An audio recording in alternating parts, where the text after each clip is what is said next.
Okay, so let me take this in real quick.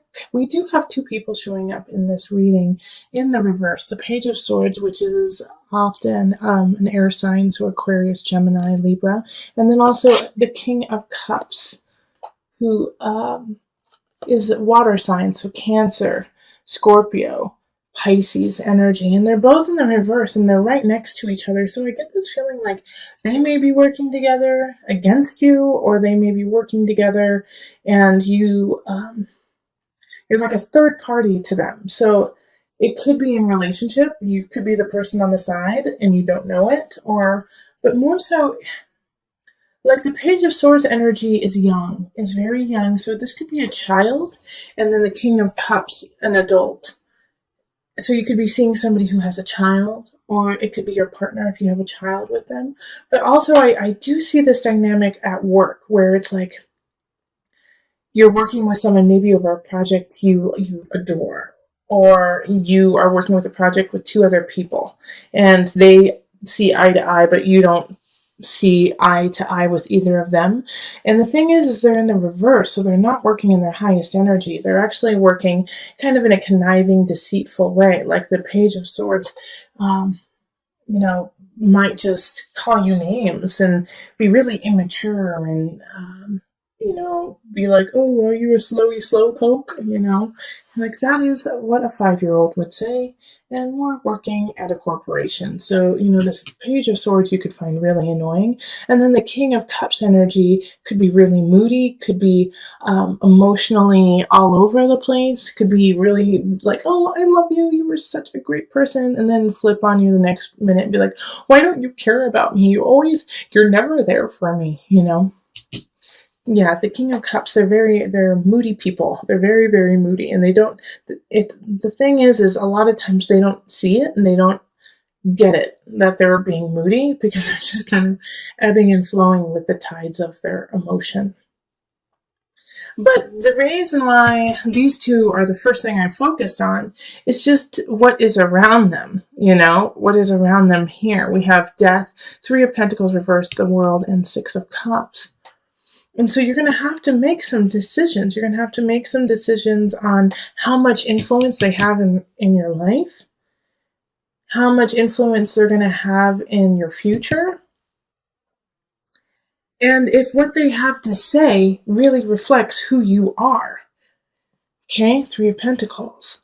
They could be saying some really vicious things about you, about like your work, and they're not true.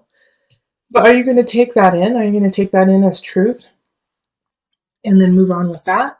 Or are you going to put up a boundary, between you and these people who are not working in your best interest? And you have choices there because they're going to give you some chances to get out of that situation or to lessen your interaction with them. And it's going to be up to you to jump on that. Instead of, I do feel like some Sagittarius people are going to feel like they have something to prove, like they can handle these two. And so they're going to be like, no, I'm not stepping out. I'm going to, you Sagittarius, you guys are going to, try to puff up your feathers and be like, I'm not stepping down. But is this worth it? Because with the Death card here, it's like, that's not in your best interest. This is a Scorpio card. This is a Pluto card. Death being here is like, no, look a little deeper. Like, this is not what it's truly on the surface. Even though you're working with them and maybe you can make a lot of money, even a bonus or whatever, look underneath that and see it for the truth that this is just a little immature baby and that this is an overgrown baby. And if you put all your focus into this situation, then you're going to lose out on other people who are ready to exit your life if you don't show them some attention. Knight of Staffs.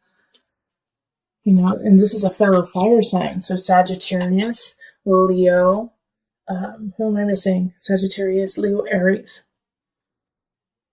Like there's somebody here who wants your attention, who's worthy of it. And so you need to step up into that and say, oh my gosh, you're awesome. I'm so sorry. I've been so sidetracked with some babies. And there's a future with them. There's a future with them that there's this connection. It's like you look in their eye and it's like zap, yep. It's passionate, it's energetic. You feel alive with them.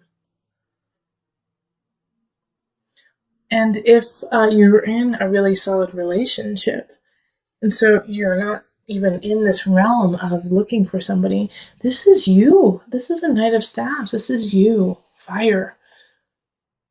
Get out of that situation so you can start a new beginning. And you have to take those steps to get to your future, to get to the world. Which is like, this is the end and the beginning, 21.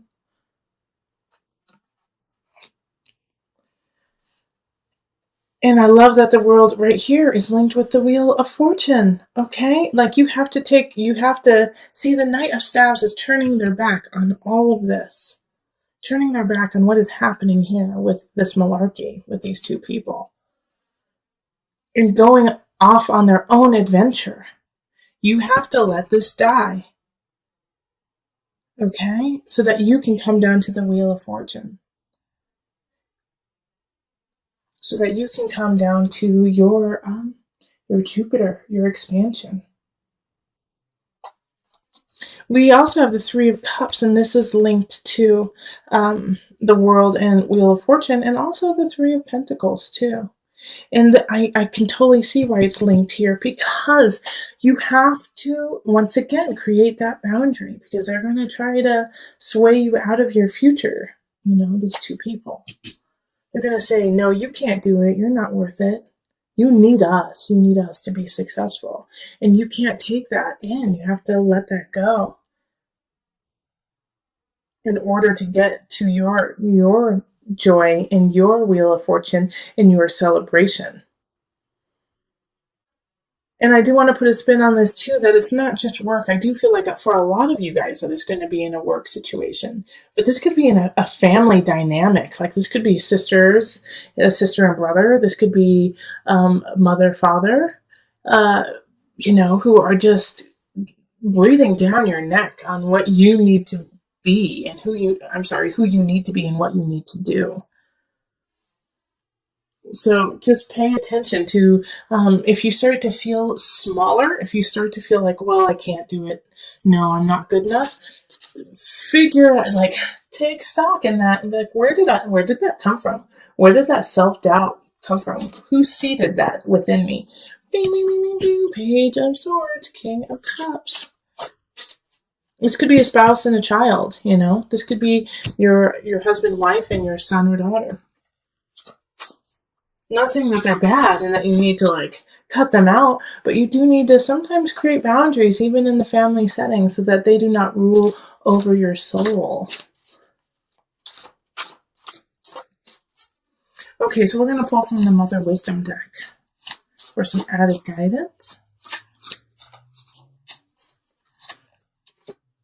Mountain Presence. The same cards keep popping up in the Mother Wisdom deck. I'm pretty sure another sign got this. Mountain. All right, let me read you just a tidbit from it. But stay strong like a mountain. And presence. This really speaks to also the collective reading of looking forward.